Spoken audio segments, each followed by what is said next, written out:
You are listening to the Hello Sport Podcast. What is up, punters and dribblers? Welcome back to another episode of All Talk with your friends, your pals, your boys. Your best mates. Your best mates. Tom and Eddie here, Hello Sport Podcast. Back for another episode of All Talk. Now, just a bit of like peeking behind the curtain. Not the Iron Curtain, just the Hello Sport curtain. That's right. Bit of a difference. Well, a significant one. Just a different type of curtain, different fabric used, Tom. Correct. This has been recorded a couple of weeks before you're hearing it.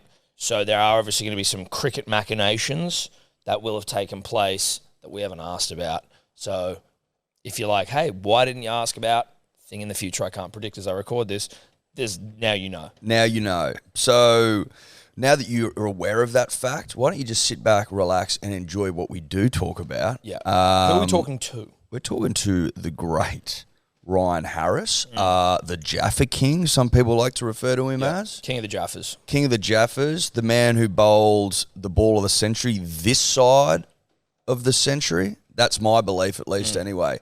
One of the great fast bowling products we've ever produced. Injury sort of, got its claws into him, unfortunately. But a terrific man, a terrific yarn, Ryan Harris.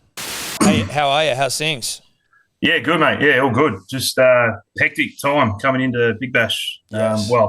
Other than a 10-day break, which has been ridiculous. But what's that? Yeah. Do you think that, is it ridiculous in the sense of just like you're sort of, the season just starts to get going and then it's just like... Yeah, we had our game washed out, so it feels longer. But I'm just amazed that a national comp played 4 games, I think it was, and then stopped for 10 days. It's just stupid. But anyway.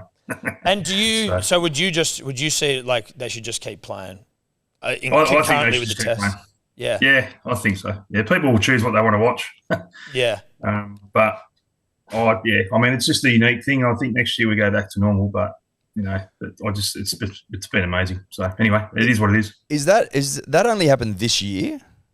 As far as I know, because the test matches started so late, and then they obviously took it to Perth.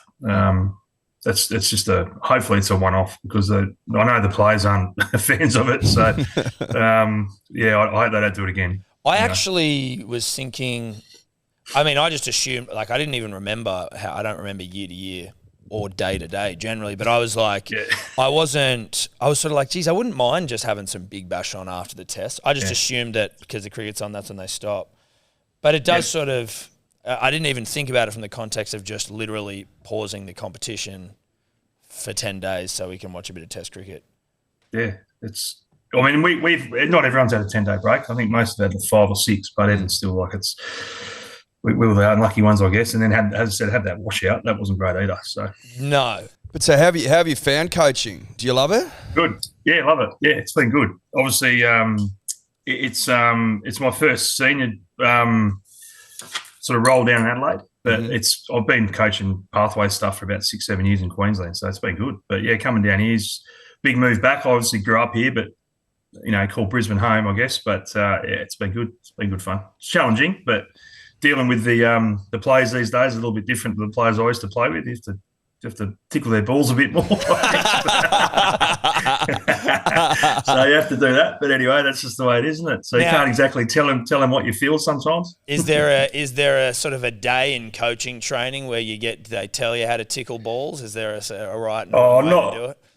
No, not really. No, not really. I've just learned off watching certain guys do it who obviously have good relationships with players. That's the other thing. You just got to try and get up those good relationships. Then you sort of know who you can yell at and bark at and know who, if you do, they'll cower like a little puppy. So you just got to be careful how you do it and when you do it. Yeah, it's interesting because that seems to be a reality that's reflected across like sport generally, right? You hear even... And society. Well, yeah, you're right. Society. Yeah. That's true. Yeah. Is it frustrating at times, given that, you came from more of the no-nonsense era? Is it a frustrating thing to have to do when you see someone who just can't cop it? It is, because it's sort of like it's mainly the time you're going to give someone a spray, or it's not just about spraying people either, but it's when you're trying to tell someone... To me, and I mean, I won't do it unless I speak to my other coaches either. So, to make sure it's not just me seeing something that's there or not there, but it's almost like some of the stuff you talk to them about, they should just know as professional sportsmen. Yep. And again, coming from the old back in my day words, guys sort of knew, I guess, more about their individual games and more about the game, what seems more about the game, and they were more proactive in doing stuff in the game, I guess, or the way they trained. Don't get me wrong, they still train pretty hard now, but it just seems sometimes you've got to give them a kick in the butt to get them going every now and then, So would you say, generally speaking, it's like a lack of obsession in the game, or is it more of a work ethic thing generally? I think in times it's probably work ethic, and again, I think that's just not. I'm not necessarily talking about the group I coach, but you're talking generally. I think I better put that clear right away. But, sounds like you're coaching a bunch of pricks. No, they're actually good blokes. They do all right. They do like me as well. Well, they did until they probably see this. But no, I think, as I said before, I think it's society. I think you just look at younger people this day and age. I think it's harder for them to be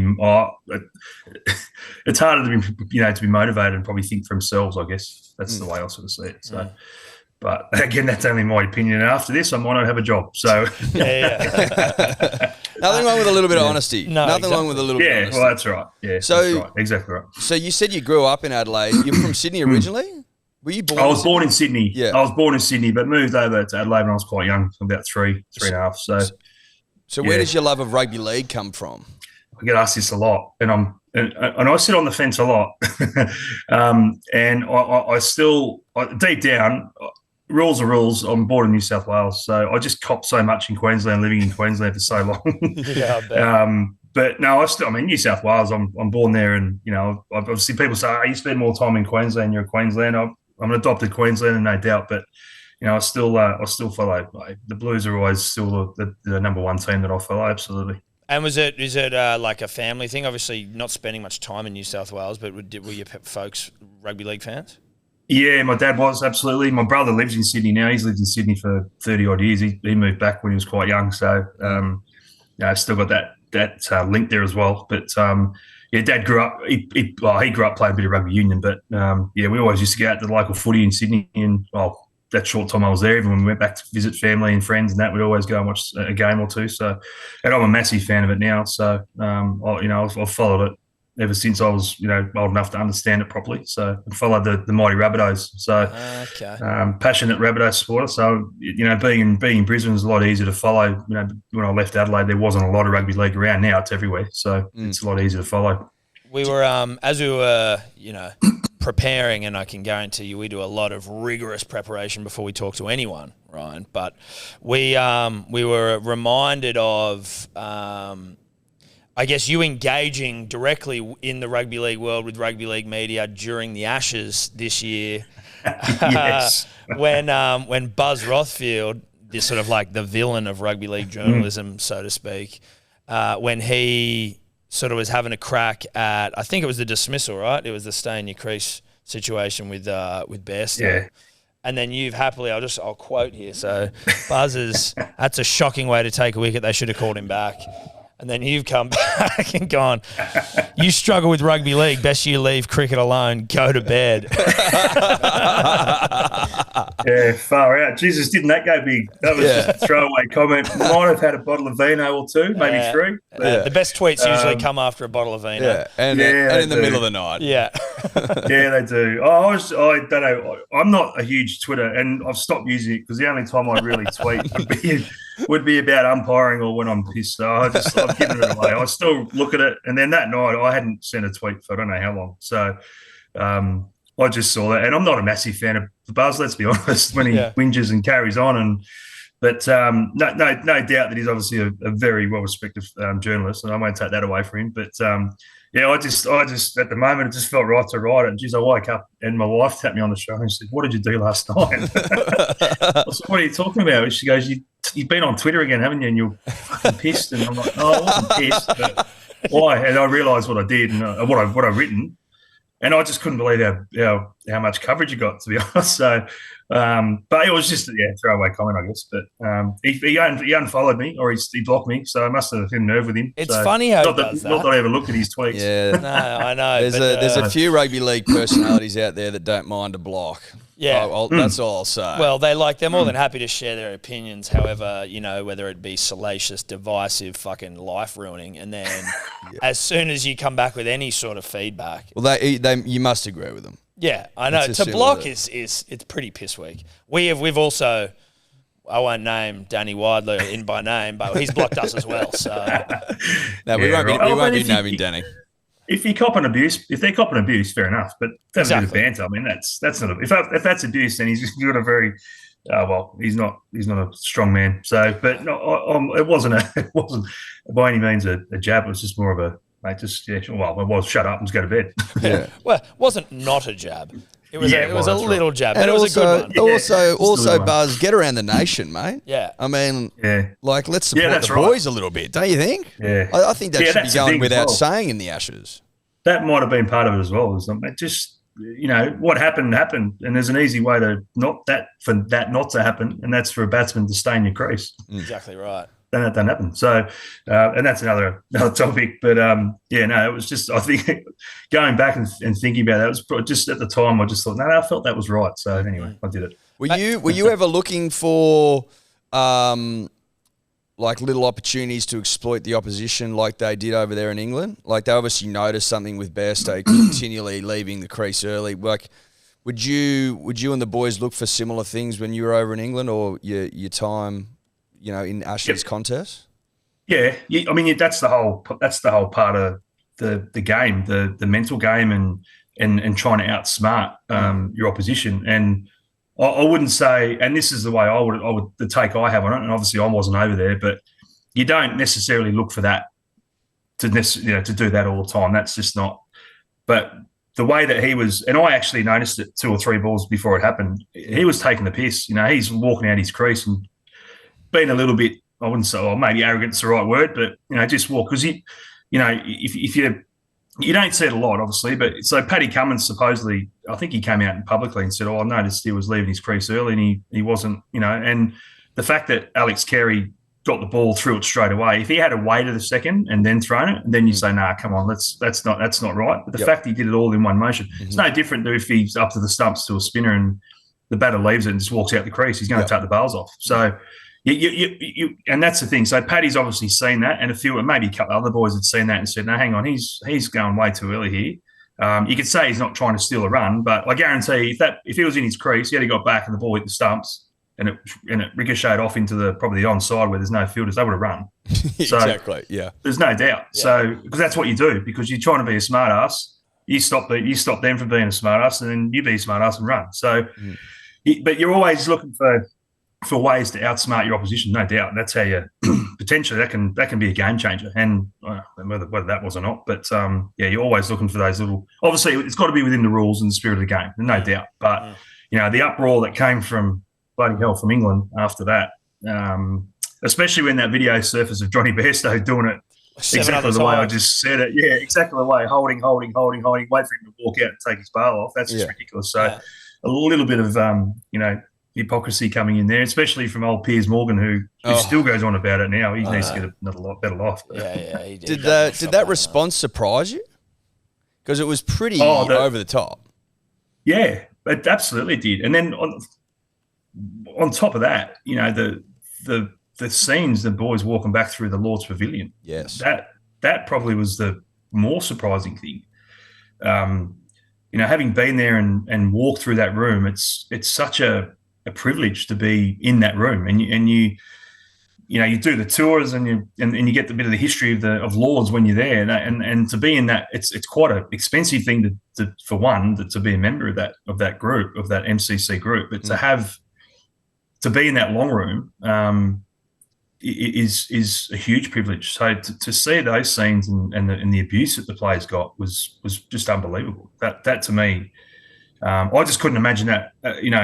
Walking through and getting that, because the thing is, as we saw in those pictures, you're literally walking through the crowd. They're right there. Yes. So they're literally less than an arm's length away. So if they're saying something, that's in your face, and that's obviously what we saw. So that to me was probably the biggest surprise. But yeah, to see it linger and go on as long as it did, it cost the spirit of the game with cheats again, and it cost the game. That's ridiculous. So I was definitely surprised how big it got, and also as well England, some of the England players jump on the back of it. They wouldn't have done this. Stuart Broad, he's come out. I know he's backtracked since and probably said he went over the top a bit with Paddy Cummins and all that sort of stuff. But ultimately, you're there. You're in charge of your actions. We can sit here and say the sandpaper stuff wasn't a big deal now because we passed it and we gone through it, but it was. Yeah. So, seeing some of the players, I guess, react was a little bit disappointing as well. Punters and dribblers, we are brought to you by our good friends at Ned's, the one and only, the big dogs, the big mama jummers. That's it. That's it, baby. The drill punters. The drill punters and dribblers. If you're going to have a punt, obviously you're doing it responsibly, but you're doing it with our good friends at Ned's. Now, there are many good things about our dear friends Ned's. One of which is the profiles. Profiles tab, where obviously you've got myself, you've got Edward, Sebo's on there, Tobler's on there. You can create your own profiles. You can go and follow along other profiles of notable Australians. Matty John's on there, I believe. I believe he's on there. He'd be worth a follow. Tobler, I don't know. Tobler not worth a follow. Matty John's worth a follow. If you follow Tobler, you're a bit of a weirdo. Yeah. No offense. No, it's just like... It is what it is. You're obviously a massive, you love the show and you're too involved in everything. Yeah. Time to take a step back. Yeah. And take the photos of us down from your wall. Yeah. Because it's a bit much. Well, just the photos of Tobler. You can get the photos of us. But it'd just be weird if you were to follow him. But, by all means, do it. He's not going to offer up much in the way of winning bets. He's the worst punter of all time. Correct. That we do know. There's also obviously the chat group in there, which, it's been when rugby league season, which is just around the corner, it's just going to fire up so hot and horny. I can't wait. It's all ahead of us. It is sort of around the corner, isn't it? Oh, man, no, it is around the corner. It is. There's a preseason comp that'll be coming up as well in February, I believe. I think you're dead right. And then you remember the one that Manly won last year? Yeah, set the tone for our season? Yeah. Yeah, that one. Where we got just as much money as the person who became minor premier. So... you could argue from a financial perspective, they're equal in They rating. are equal in gravitas. Correct. Anyway. That's Ned's. Shout out to them. We love them. Get around them if you are that way inclined. Imagine what you could be buying instead. For free and confidential support, call the number on the screen or visit the website. We were having a discussion it might have been yesterday, just about our... fast bowling, the cartel we've currently got right now, the big four. Obviously, Lyon's just taken his 500th. And then Stark top 5 all time. And then you've got Hazelwood and Cummins just, I think, maybe 4 or 5 wickets outside of top 10 status. Where do you, as an esteemed ornament to the game, where do you see this foursome right now? Where do they rank? How awesome are they? Yeah, they're unbelievable. They're unbelievable, aren't they? I guess, there's no doubt that they're going to be, if not, I think they're up there. My favourite was, I used to watch a lot of old stuff, and obviously, Lily, Thompson were fantastic. But, my favourite were Dizzy. I have to say that now because I'm working with him, so I've got to say Dizzy. But, McGrath, Warren, and then who's the other one out of that? There's the 3 out of that. Who was that? Brett Lee? Yeah, Brett Lee. Yeah, sorry. So those 3 or 4 together, that to me, through that period and the era that they had there when Ricky was captain, the amount of success they had, that to me stands out. But and the thing about it is, this group here, I'm being honest, obviously that they've done a great job and they're doing a great job. But in 6-7 years' time, probably when they finish and we look back, I think that's when we're going to realise just how good they were or they are. Yep. And I think that's sort of, to me, there's no doubt that I think they're definitely up alongside that 4 I mentioned, and even Andy Bickle, I'll throw him in there because he's a good mate of mine too, but he was around that time, and he couldn't get a game. So, look, I look at it and definitely think they're up around, definitely going to be, I think, equal with, in my era and what I remember back as far as I can, they're going to be up there. There's no doubt. I think, as you see, Lyon in the 500 club, Starks, as you said, he's gaining at a rate of knots on these other guys. The other two are going to, they've still got a bit of time left in them, so they're still going to take a lot of wickets. So, these four might be in our top, 6, maybe 5, if not 5, probably 6, and by the time they finish. So I think if you look back at that, as I say, a couple of years down the track, you're going to have to turn around and say they're going to probably equal, if not be better than the best we've ever had. Well, like on that, we were sort of discussing this yesterday as well. People like Mitch Starc, who is not that far away from going past the great Dennis Lilly, he just doesn't feel like he gets the respect he deserves from the cricketing public or Australia generally. Yep. Do you think that is he's just a victim of you haven't retired yet, so therefore people don't reflect properly until someone's retired, or is it something else, do you think? Yeah, that's a really good question because I did an interview not long ago, a couple of hours ago, and similar question, not so much about Starc, but about this team. I think this whole team, listen to some commentary over the last week, this whole team doesn't seem to be well liked from the Australian public. So you talk about Starkey, I don't know why that is because, look, maybe does it stem from comments from a few years ago from Warnie about how he thought he was a bit soft and about potentially was he driven or maybe, I don't know. I know Starkey, he's a bloody hard worker. He deserves every accolade he's getting at the moment. But why is that? I don't know. I've been a little bit frustrated and probably not angry, but with the chat over the last couple of days that I've heard that some majority, as some commentators were saying, that they just don't seem to like this Australian team. There's no characters or there's no this or there's no that. I look at, okay, there's no Shane Warne, there's no good stories coming from after dark anymore, all that sort of stuff. But Andrew Simons, but these guys are, Mitch Marsh is a character, Uzi Khawaja in his own way is a character, Dave Warner, Travis Head. There's characters in this team. And the other part of that is, if you think back to those guys that I just, Lee, Gillespie, McGrath, player access then was pretty good. Broadcasters pay a lot of money. They want content. They want to get out to the public of what these players are and who they are. Mm-hmm. It was pretty good back then. When I sort of came into it, and even towards the back end when I finished, there was a lot more content. As I said, the broadcasters want to get more and more.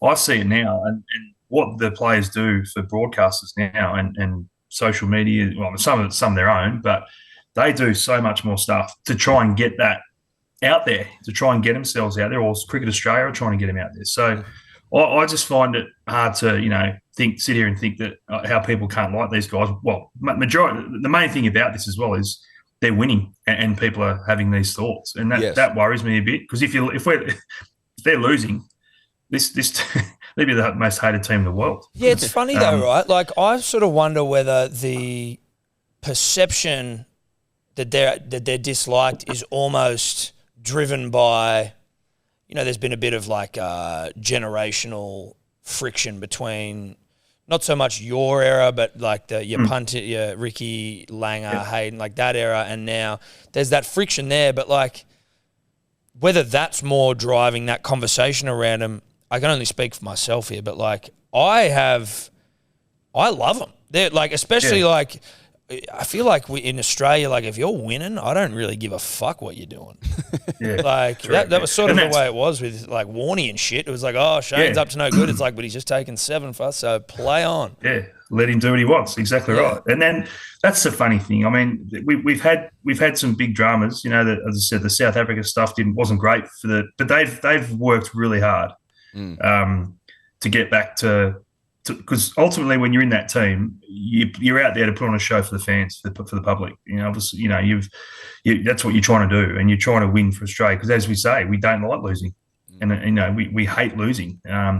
We don't do anything outside the rules, like in South Africa. That was a horrible thing that we don't do that sort of stuff, but we win games, and that's the mantra of the Australian cricket team. So, if we're doing that, then and we're doing it well, and we're doing it in an entertaining way, which I think we still are with the way David Warner comes out with his back against the wall again and does what he does. We're doing that to please the fans, but they just seem to, I don't know, maybe it's the Justin Langer factor as well, that the way that was handled and it was all on the players. I don't know. I just don't know. I can't put my finger on what it is. that what these guys have to do to be spoken about in a better way, and I guess more well liked. Yeah, it is interesting because especially for a year like the year we've had.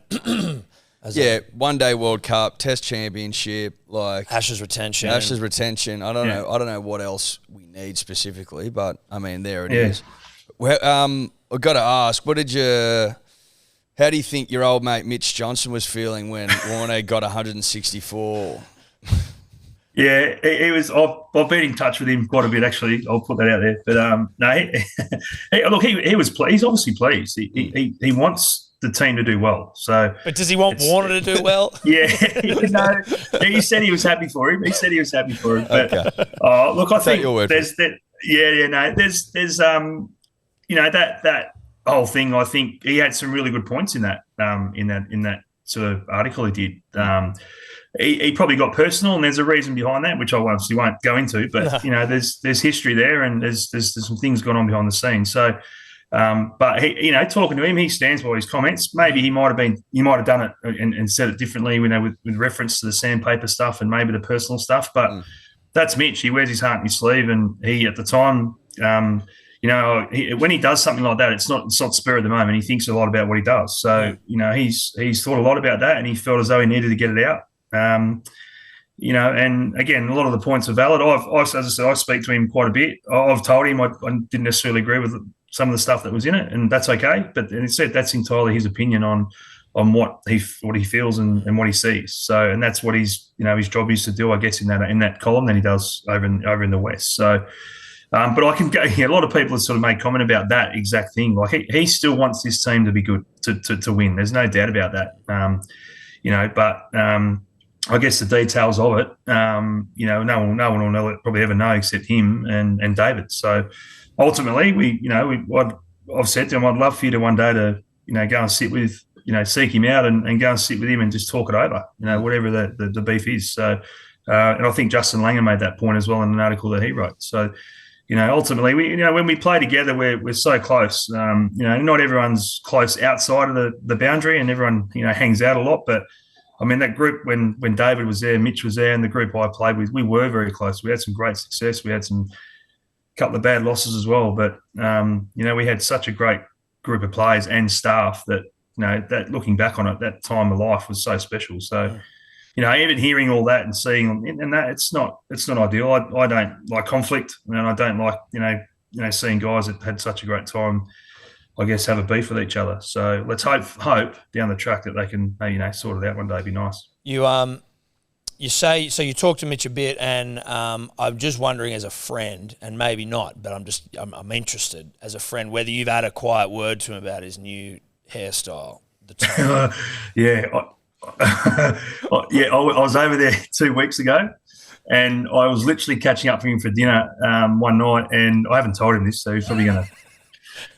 And someone said to me, I reckon 2 hours before, said, "What's with Mitch's man bun?" I said, "What man bun?" Anyway, what I saw him, I was like, "Shit, he's got a man bun." So I haven't had the balls to say it yet. Yeah, okay. But I've just told him now. He's probably going to listen. Yeah, this is fine. It's way better to do it through like 3 degrees of separation. That's a perfect. Definitely took me by surprise. Don't worry about that. So. Yeah, I think it's taken the nation by surprise. It has. To be honest. To keep on theme, Mitch Johnson, we were hanging out with the great Brad Haddon the other day, doing some work with him. And he was just talking about how in that Ashes series, 5-0, obviously the sweep, we all remember it. He was saying that it was like one of the first times he'd actually seen grown men like terrified for their lives. How do you reflect on that time? Was it just a beautiful thing to be around, watching grown Englishmen literally like shit their pants? Yeah, it was fucking awesome. Honestly, it was just so we knew it. I mean, the pace that he was bowling was. And, I'd sort of played a game against Brett Lee and a game with him. And what he used to do was just raw pace, and that was quick. But this series with Mitch, I don't know what it was. Something just clicked. He was fit. I think he'd come back from injury a few months before and got himself so fit and strong. And, the way we went over, it was a different year because we had an Ashes in England in 2013, and then we virtually came straight back to to play here. Oh, because they we flipped lost them. 3-1. That's right. Yeah, there was something, it was a World Cup, something, or Olympic, whatever it was. It might have been Olympics or something, whatever it was. But we just lost 3-1 over in England. I think it was 3-1, and we probably shouldn't have. That sounds silly. We were so close, but we were so far as well. So, But he didn't play that. But he went over for the one-day series after that. And that point there is where he planted the seed beautifully, because he was, even in that series, he bowled absolute rockets. And Peterson, I think, Ian Bell, I think Cook, a lot of those the test batters were playing in that series. So he just planted the seed beautifully. So, literally within 6 weeks or whatever it was, or maybe even less, we came back and I remember Michael, we got back we had a camp in Brisbane about 4 or 5 days out from that first test at Allan Border Field in Brisbane, and Michael pulled myself, Mitch, Sids, I think James Pattinson might have been the fourth quick, pulled us over and said, right, you blokes are going to win this series for us. Mitch, I just want you to bowl so fucking fast, and then hopefully you get them on target. And if you're not in your leaking runs, then we're only going to use you in short spells, and then it's going to be up to you, Rhino and Sids or Pato. You're the ones that are going to come on and just build the pressure and do that. And don't let them don't let them get away, sort of thing. So he came on. So fast forward, going into net sessions, going into the test match, none of the batters, they saw what he was doing. And on the Gabba practice wickets, which are a night, they're like the centre, they bounce a lot.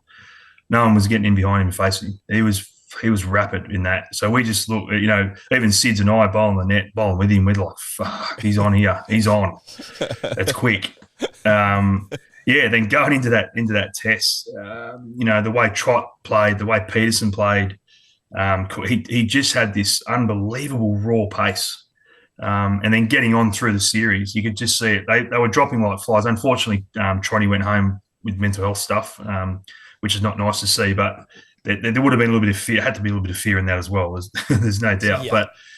But getting through the series and just seeing what he was doing, it was just unbelievable.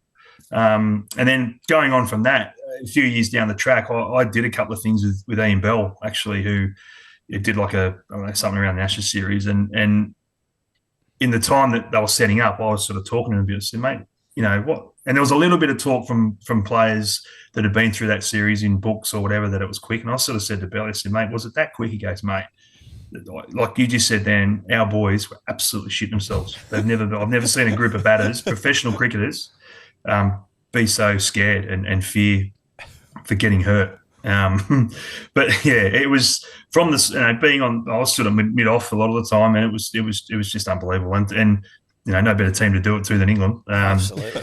But he definitely ripped through them. And again, as we saw, fortunately, that after that series, he scared a few too many off, and a few of them left the team for good. So he did his job. Yeah. So that's what. It was just proper raw pace. It was just unbelievable. Love that. What does it do for you having like your other bowler like just terrifying him? Does that like change the way you have to play, or does it make it easier for you? Easy's probably not the right word. It definitely helps, because I know they're going to they're trying to smash the shit out of me. Yeah, right. So if I know that I'm doing my job and hitting my lengths and moving the ball around, whatever I do, I know I'm going to be hard to hit as well. I'm just not doing it 150k an hour. But and there's no doubt I think I got 20 odd wickets, I think, whatever it was. But that definitely helped. There's no doubt that Sids and I definitely benefited from Mitch doing what he did. But that was the thing. I think we did so well in that series. We Sids and I, without pumping up my tyres, but we complemented each other so well there, because we did exactly what Michael asked. We didn't we didn't have too many bad overs here and there, because it didn't allow them to get away, which also built the pressure. And then by doing that and not scoring runs, Mitch could go off and have his break and then come back again, and there was no real damage done. So Mitch could come on and do what he did and get even more wickets. So it definitely helps when you've got a bloke who bowls that fast. It probably puts a bit more emphasis on what you're trying to do to make sure that you do stick to the plan, and not let your mind wander and not worry about if you're not getting wickets and try and chase wickets, which again we spoke a lot about. It didn't really happen, but no doubt it definitely benefited me. Obviously put a few more numbers in my wickets column, without doubt. How often do you watch the Divine Seed, the greatest ball of the century? Ball of the century. Second innings, whacker, first ball, cool. See you, bro. Yeah.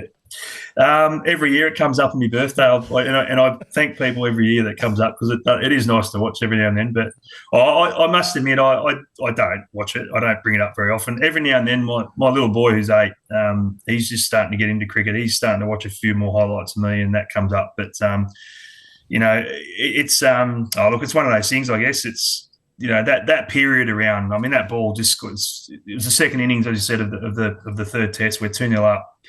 That, and Alistair Cook, who we also, going back to when Michael sat us down, we wanted to target him because he's such a good player. In 2010, we couldn't get him out. He'd scored squilling runs. We knew how good a player he was. We knew if we were getting into him and getting him out early, that was a big hole in their team. So, to come out, and I had a really good battle with Alistair. I got him out a few times. He got me a few times. But to be able to do that, as I said, the quick story on that is we're coming in obviously to that day, and it was a lot of the guys. We have a team room in a hotel, and a lot of the guys get down there just before they get on the bus or walk down the ground to get taping, and that's normally probably, so if we have to be on the field at say 10 o'clock, they're normally down there about 8 o'clock, getting whatever they need to, having a coffee, having a chat. This particular day, I couldn't sleep. It was the only real time I was bloody nervous about going into a day's play, because knowing what we're about to do, or hopefully about to do.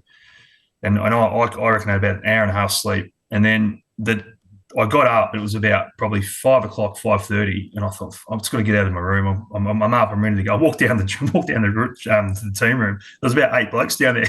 They were the same. They were so nervous about the day, really? And about what we were trying. Yeah, it was just amazing how the nerves around that. Potentially, going 3-0 up, but winning an Ashes series, which definitely for me. But a lot of these guys that hadn't done it had played. A couple of blokes had played in a series or two and hadn't won. That's a dream come true. You sit there as a kid, these Ashes series and how good they are and how big they are. So, we all sat and had a couple of coffees to keep us going, and got down the ground, and then obviously going back to that, to be able to rip out a ball like that was was pretty good. One thing I don't tell a lot of, but that I was quite sore going into that innings. And my second innings overs were, Michael actually took the new ball off me and gave it to Mitch, because I was so stiff and sore at times. My first couple of balls were so bad. Like they'd be floaty, or normally my first over would go for 8 or 10. But I made sure I might have had a couple of Voltarans this morning. But I remember running into bowl thinking, stop. And I didn't stop and managed to do that. And I don't know how I did that. But, so, no, they were great times. I mean, so I get revisited with that with every year on my birthday. So, keep doing it, people. It's always beautiful. Good to see. No, it's actually... it's like the ultimate Jaffa. It's been known to cure erectile dysfunction in Australia, man. That's it's used. It's used. Without a doubt. Yeah. You're talking about your injuries. Again, we were talking to a friend of the show, Brad Haddon, the other day. He was basically saying that when I want to get to obviously you, I don't want to jump straight to your bloody retirement, but it was just off the back of you being injured. He had sort of said to us that you'd been bowling, and you're like, "Geez, my knee's sore. Just kept going though, finished the day, and then you went for scans, and they were like, your knee was completely broken the whole way through. That was. That was shit. I mean, I remember that was yesterday. It's 8 years ago now. But I had I missed this. I missed the tour of the West Indies because we're having my first child. We had Carter, and so I didn't go there. So I stayed back in Brisbane, trained, got myself in the best shape I've ever been, ready for this Ashes series, ready to go over and finally win an Ashes in England. And got over there, had a few bowls, and then we had this practice game, and I think it was a 4-day game at Kent, I think it was. And I probably bowled, I can't remember his first, I think it must have been second innings. And I reckon I'd probably bowled 13 or 14 overs, and I just bowled the biggest pile of shit ever. And I'm trying to bowl for a spot in the first test. And this is, again, I never really worried about being picked or not picked, because I was always, if I bowl well enough, I'm going to be picked. And if I'm not, then the other bloke's bowling better. So I've never really, but this time I had this little, I just wanted to make sure, I wanted to be in that first test. And I bowled 13, 14 overs, absolute pile of shit. And then in my 15th over, I was running the bowl and I felt a little click on my knee, and I knew my knee pretty well. I knew, where it hurt, it was okay. Obviously, if it was damaged badly enough, I knew that as well. But it was sort of in the front left of me knee, and it was just getting sorer and sorer. But I managed to bowl a few. I think I bowled another 2 overs. Then I went off just to check with the physio, and he did all the checks, twisted it, and with twisting and all that and all the stuff he did, it didn't bring up any pain. So I'm like, he goes, no, you're right, you're good, keep going. So got back out there and I took a Voltaren and whatever it was, and it was still a little bit sore every now and then. But anyway, I got another opportunity to bowl, and I bowled, I think, 5 of the best overs I bowled. And I was like, fuck, this is good. I'm back in the test team. I'm good. But I finished the game and I could barely walk. And I'm like, fuck, this is not good. So gave it, I think we had another game in 4 days it was. So gave it a day, wasn't getting better. And then they said, we've got to send you to London, get on the train, go stay night in London, get some scans, and then we'll see how it goes. Came back, I wanted to play that second game, so I had to go down in the morning of the game to try and bowl to prove I was fit. I just couldn't do it. I couldn't run in. So knew something wasn't quite right. The day started. As the day went on, I kept going. I bugged the physio every 10 minutes. So, mate, have you got the scans? Have you got the scans? And he just, at the end of the day, he said, mate, just fuck off. I'll come and see you when I get the scans.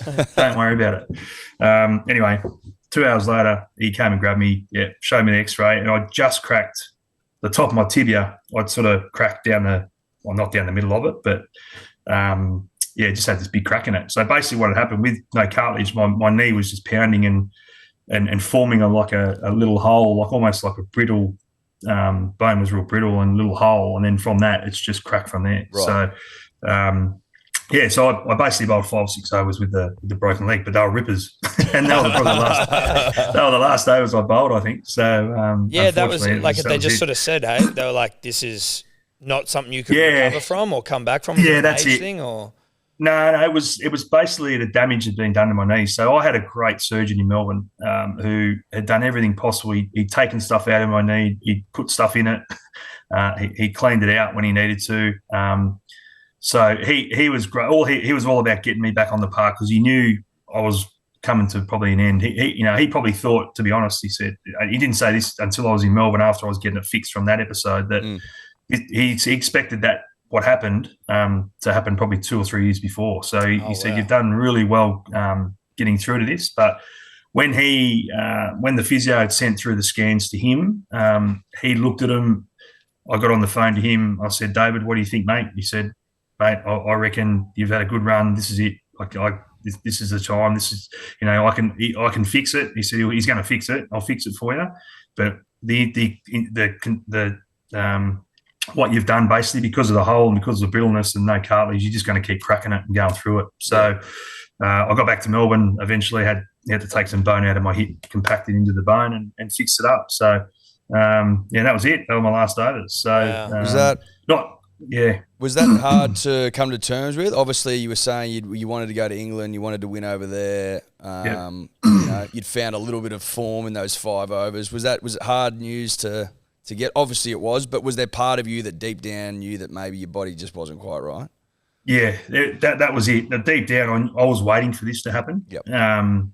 But in saying that, I was, as I said before, I'd got to the best condition of my career. Like I was at a good weight. I was strong. I'd worked so hard on my glutes and my quads to get them strong to protect the area. And I guess for me, yes, I sort of deep down I was accepting of it, probably not straight away, but I guess at the forefront of my mind it was like, well, how can that happen now when I'm the best? I've trained so hard to protect it. Yeah. I'm so fit. Why couldn't it have happened? 2 years ago. So at the time I put probably a bit of a front on. I was like, you know what? Yeah, this is good. I've played 27 tests. I've done way more and exceeded way more, expectations on Test cricket than I ever thought I would.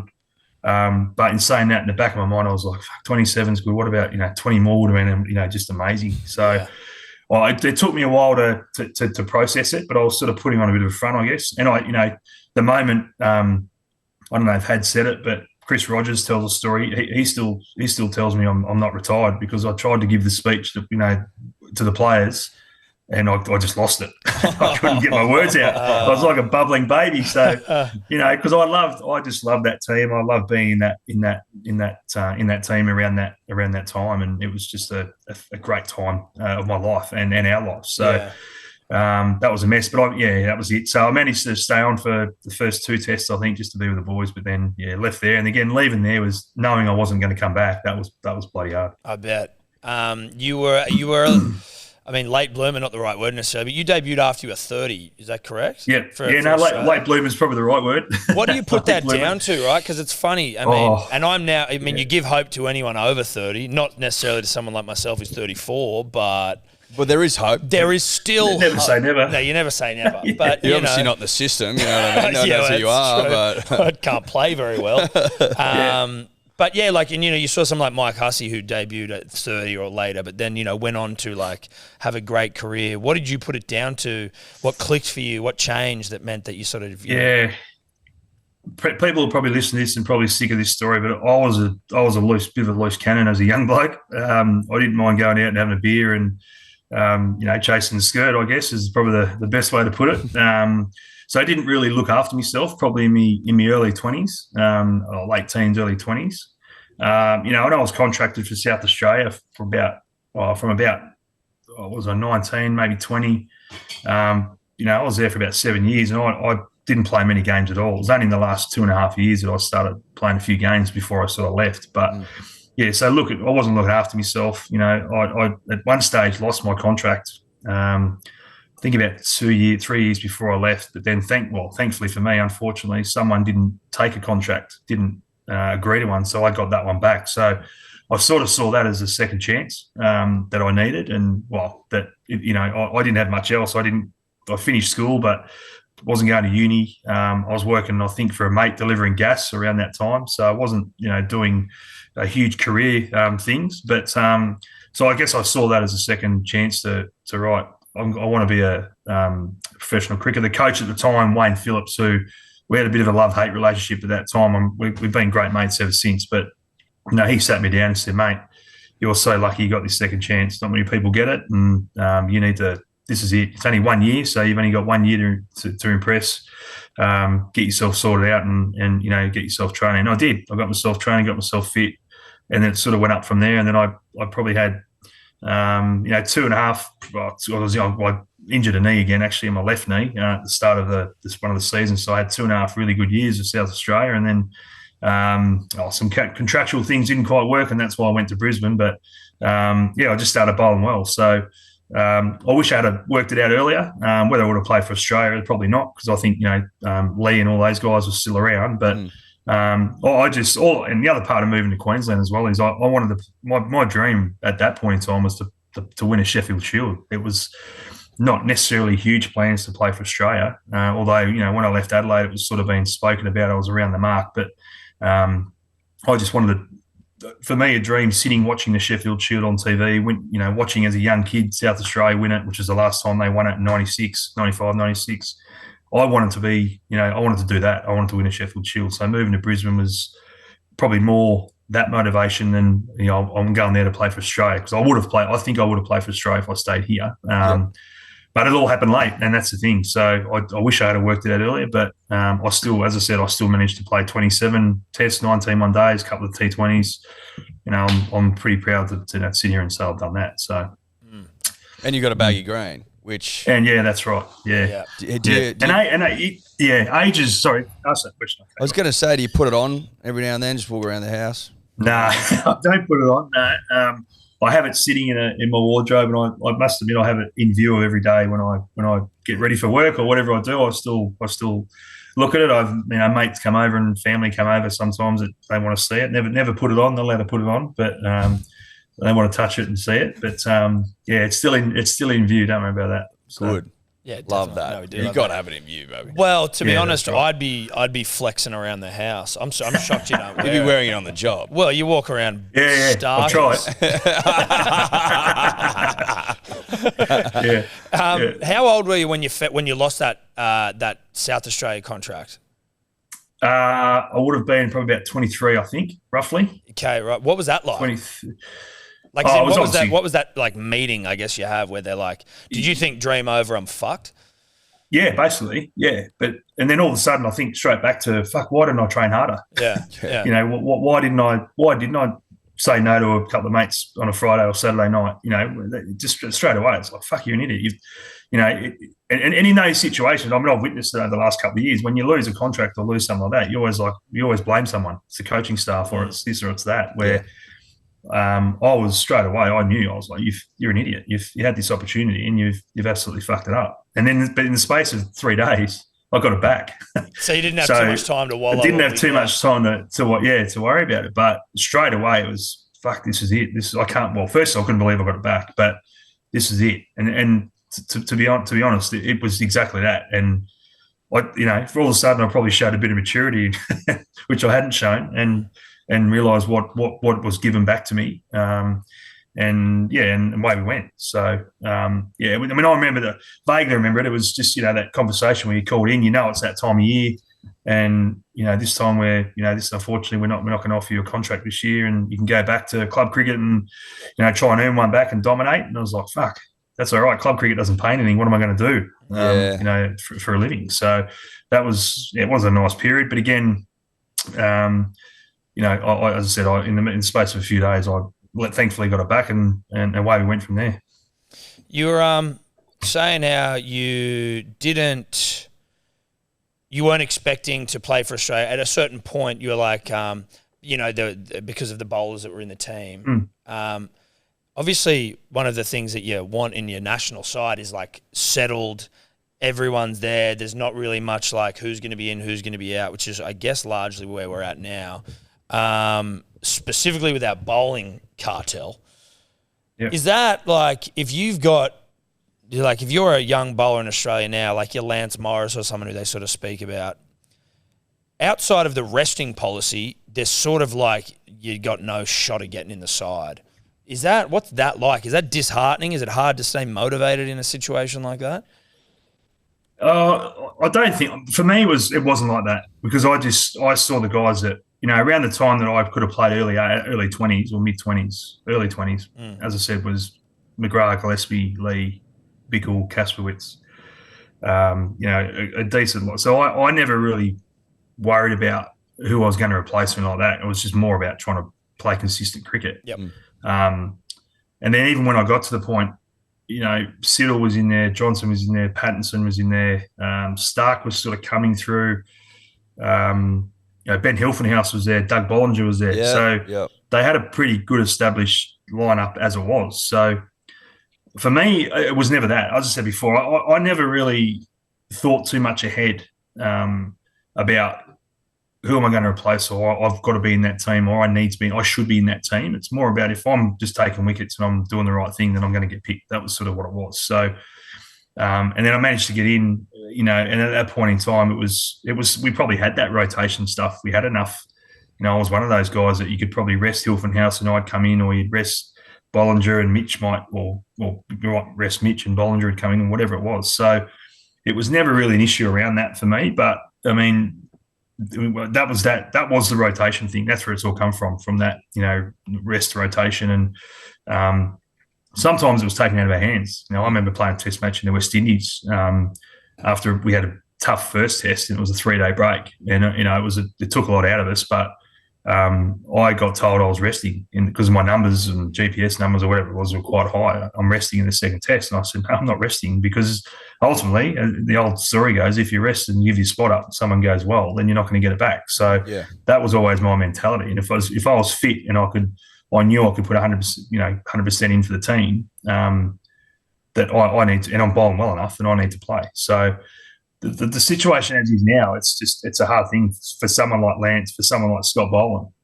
Obviously, Bowler's he's a bit older, but Lance is probably just going to have to bide his time, unfortunately. I know that they're chomping at the bit to play him, because I've seen him a bit this year, Lance Morrison.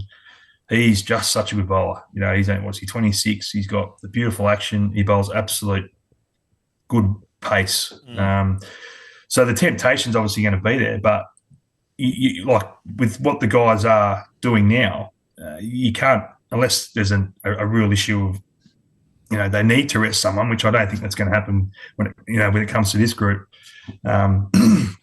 There's not going to be a huge change until one of them actually, goes down or actually finishes. So it's just one of those things again where you just have to bide your time and not get frustrated by that. You got to wait and actually, and I guess respect what those guys and learn off those guys and what they're doing and how well they do it.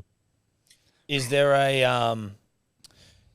a point you reach as a bowler where you can basically say, like, I'm not getting rotated?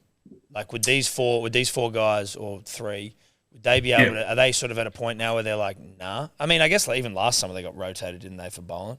Yeah, but can you reach that point? Do you think, or is it? Yeah, well, I think so. I mean, knowing these guys and knowing Starkey got rested for a Boxing Day test. Yeah, dude. Like, come on. Seriously. And he hated that. And I'm trying to think if I played that. I can't remember if I was around then. So I might have played for him, actually. But I think, don't quote me on that, but, giving up your spot now is just not what these guys – and the thing I love about it is obviously one-day cricket's important. T20, it's important, international stuff. But I know these three love Test cricket, and it wouldn't surprise me if they give up, an international format, whether it be T20 or one days to play, to play longer in the Red Bull game, because I know they love it. So I think the only way that they probably would rest, I don't think we'll see it this summer, would be, a 5-test series, for instance, and someone like a Stark might bowl 40-odd overs, or any of the bowlers would bowl 40-odd overs, and then there's a 3-day turnaround or 45 overs in the game. Something like that, which doesn't happen very often with a quick, or even more. Sometimes it does, but depending on the wickets you get. So in a 5, so for instance, next year, I think it's India in 5 tests, and I think it's England after that the next summer. So in situations like that, that's when you probably look likely to get rested. But I know these guys would be fighting, tooth and nail to not miss out on a test match. I know that for a fact. As of time of recording, we're sort of we're midway through a Pakistan series, and it already looks over after one test, putting them to the sword. We got the West Indies next. I expect the same treatment. Like, outside of India and England, Test cricket is pretty weak at the moment. Yeah. Do you fear for the red ball game sort of moving forward, given the rise of T20 and franchises and in India's sort of global control of that format? I'm concerned about the global control. There's no doubt about that. The franchise stuff I think is a danger. There's no doubt. That the IPL, which is such a great tournament, don't get me wrong, that they have a window for that now. The concerning part is there's talk, and there has been now for a number of years. But I read an article the other day that looks like next year could be the year for the second window for the IPL, which to me I don't agree with. But so they'll do two comps. Supposedly going to do two comps. So they'll do one in May, or is it April, May, and then they might do one in September, October, for instance. Okay. Which I think don't quote me on those times, but that's going to be a concern, because we see now that the amount of cricket that's jammed in because those big blocks have been taken by. It's really only the IPL that takes time out of the cricket calendar. We don't block off a period here for Big Bash, because we still play Test cricket in our summer. So that concerns me. I think the red ball, I've been hearing a long time that it's dying. I've been hearing the white ball, the 50 over stuff's dying. I don't see that, but in saying, as you say there, just thinking about it right then, I don't see it, because we have such good series against India and England. Yeah. We don't play. Yeah, we don't. South Africa have dropped off, although I think they're coming back. I think the strength of South African cricket's growing again. New Zealand cricket are seem to be around the mark, but you're right. It's just thinking about it right there on the spot. We don't really have good competition against any other. Well, I guess we say that at home. It's really easy to. We're a lot better at home than we are away, for sure. I hate to think that it is dying, and I've been saying that for a while. But what is concerning is Sri Lankan cricket. They're in big trouble. They've just gone through another sacking of their board because of various things, and they didn't have a certain number of representatives outside the government. So that's political. As you said, Pakistan. Well, I thought Pakistan would be a lot stronger than what they showed the other day. I think their batting unit's really good, and their bowling unit as well is pretty well rounded. But we saw that the West Indies. Well, we know that their focus at the moment, and has been for a long time, unfortunately, is on white ball stuff, because their earning capacity, locally, is nowhere near what it. Well, to be honest with you. I don't know the exact numbers, but our state cricketers will probably get more. Top state cricketers will probably get paid more than West Indies at home. So they need to go off and find, what IPLs and CPLs and PSLs, all the T20 competitions to make money. So, which is really sad. So, yeah, look, the longer-winded answer, I guess. I think we're always going to be strong against. I think South Africa are coming back, and I think New Zealand. So let's say 4 nations. But we do need the Sri Lankas, to be strong, and then the West Indies. I mean, the West Indies at the moment weren't even the World Cup. That doesn't sound right. No, it does not. No, it doesn't. Not up against those sides in the 80s. Seriously. Anyway, look, I love Test cricket, if that counts for anything. Well, so do I, and I think Rhino does too. I couldn't live in a world. That's my preferred. Between the three of us, we got 3 lovers right now. 3, absolutely. That's right. Yeah. I couldn't imagine my 3 out of 3, so it must be strong. It must be okay. That's right. Exactly. We've been doing some work with McDonald's this summer, Ryan, and we've been talking about Macca's classics. But we basically we were tasked with taking some recreating some classics, like some famous catches. The other week, and they started playing them out during the cricket broadcast, which has been embarrassing and humbling because we didn't take great ones. And the ones that we did take, they've edited out. They've been put right. Yeah, they've been left on the cutting room floor, mate. Surprise, surprise. Not favourable editing, but we would like to know what your favourite catch of all time. Now, you could be one you've taken, could be one that you've seen taken, either when you're actually playing, but putting you on the spot. Favourite catch? There's 2 that come to mind straight away, and the one of Glenn McGrath where he tries to take it 2-handed here in Adelaide, actually takes it 1-handed on the backward square boundary. Yep. I love that one. The other one would be Booney's catch off Warnie's hat trick. Yes. Great catch. 2 great catches. Now, I'm not going to reveal it. We may or may not have attempted those. I'm not going to say that. We may or we may not We cannot. I've also been led to believe that Pigeon was out of position. He was. Yeah. That's right. That's right. Had he been in position, you're talking about a regulation down the throat catch. Correct. However, that's right. The fact he was out of position creates the drama that we've loved ever since. Yes. Because it's an insane catch. It's insane. Yeah. And he's so gangly that it just looks more impossible. Have you ever taken one? The fact he took it one-handed. Yeah. Have you ever taken one leaping forward like that? Very difficult to do. A couple leaping forward. I'm just trying to think. My best catch would have been, I took a pretty good one off Mitch at Adelaide Oval in that Ashes series in 2013 at fine leg, which I didn't see until late, and then sort of plucked it out of the air somehow. At pace, obviously, because I may have been out of position then as well. might have been a bit close. Probably the best one I took would have been, I reckon it was in my first game, which unfortunately I don't think it's on any footage of it. But at Allan Border Field, I think Andy Bickle hit it, and I was running back again, probably out of position. I was in close and reached back over my head, dived back over my head, and took it one-handed. A bit like Fatty. Remember the Fatty Vorton one? Yes. Cool. Not quite as good as that. But similar in a way there. That was probably my best one. But catches, yeah. Oh, mate, that's it. That's it. So happy with them. A couple of good ones there. Good list. No, yeah. That's a great list. Yeah. Mate, look, thank you very much for coming on. It's been great to chat with you and share a bit of time. All the best with the summer. Hopefully the Big Bash gets back. Is it on tonight? Yeah, we're on tonight. We're playing tonight, playing the Thunder tonight. And good luck. We're ready. We're ready, I can tell you that. All right, chomping at the bit. So we might have a look at you then. Yeah, exactly. Yeah, we might. You might have a little look at you then, mate, all the best. Thanks for chat. Thanks, guys. Thanks for having me. It's Legend, been great. mate. Thanks very much. Thanks, boys. Thank you. Bye. Could you two just not talk anymore?